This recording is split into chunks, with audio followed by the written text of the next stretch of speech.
বক্তব্য রাখছি না, পৌঁছাই করছি।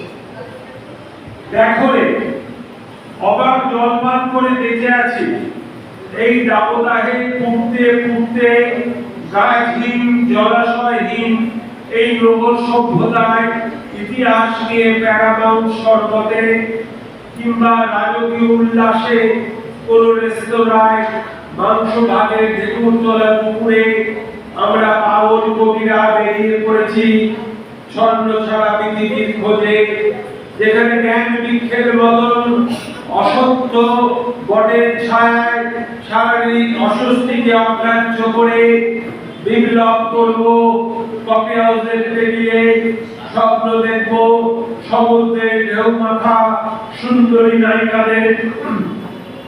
আমাদের শব্দমালা তবু শেষ হবে না, আমাদের পথ চলা তবু শেষ হবে না।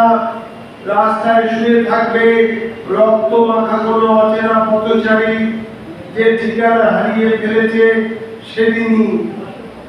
তবু সমস্ত কান্নাকে সাথী করে পাগলের মতো আমরা কবিরা হাসি মুখে সেলফি তুলে যাব প্রান্তরে পথে হইচই ভরা কোন সভায়। অবাক জলপান করে বেঁচে আছি এই দাবদাহে উঠতে উঠতে।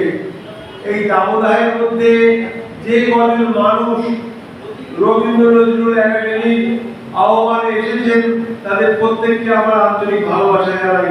ধন্যবাদ।